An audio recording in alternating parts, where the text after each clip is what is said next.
This week on the 411, sex, sex, and more sex.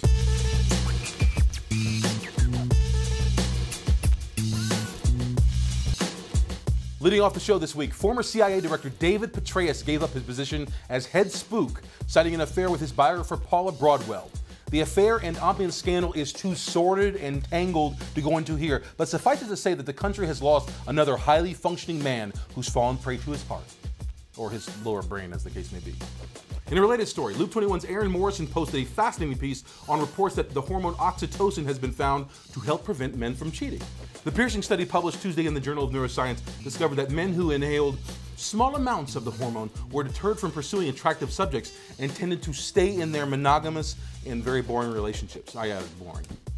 According to the study, this natural deterrent to adultery is second in effectiveness only to the release of glucocorticoids from the adrenal cortex, which aid in self-preservation in response to fear of things like bears, poisonous snakes, and divorce attorneys and sensationalist media who can ruin a storied career and send you to the poorhouse.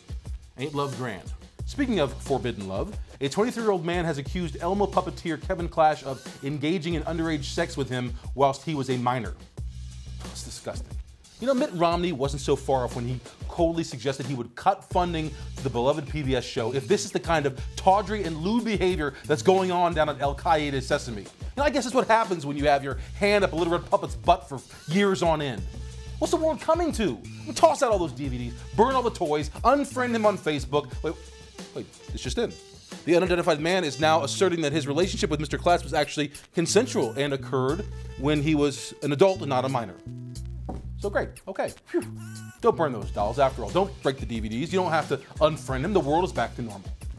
Speaking of unfriending though, to add insult to injury, GOP presidential challenger Mitt Romney, who was bludgeoned in the nation's presidential race less than 2 weeks ago, has been hemorrhaging likes and friends on Facebook, losing anywhere between 600 to 800 friends or likes per hour. And those are just his cousins, aunts, and uncles.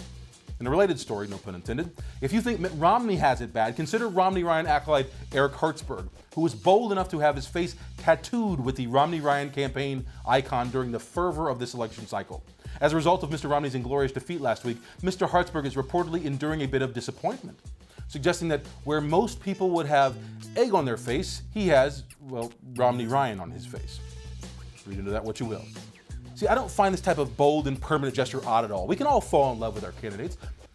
What I do find a bit curious is that the lapse in long-term reckoning happened inside the sharp brain of Mr. Hartsberg, who is a pro wrestler from Indiana of all places. And that region and profession married together usually carry a high threshold of intelligence and taste. But where there are rules, I suppose there are always exceptions. Strange. Or perhaps just ironic in that Mr. Hartsberg, who would have benefited from education, was in support of a man who wanted to cut funding to public education. Go Hoosiers. On the topic of education, Scottish psychologists have discovered that penis size does indeed matter. Stuart Brody, one of the psychologists involved in the University of West Scotland study, suggested this might be due to greater ability of the longer penis to stimulate the entire length of the vagina and the cervix.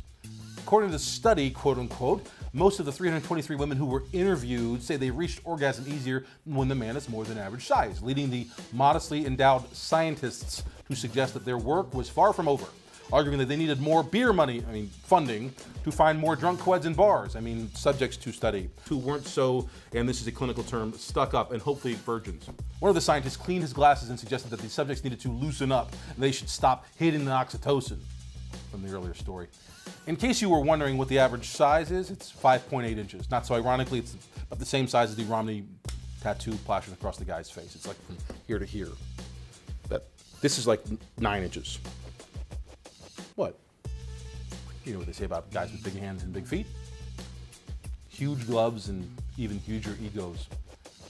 Anyway, that's all this week for the 411. Thanks for joining me. I'm Matt Simon. Click allaroundloop21.com for these and other stories. Facebook is Twitter, so you know what to do. I'll see you next week. Thanks for joining me.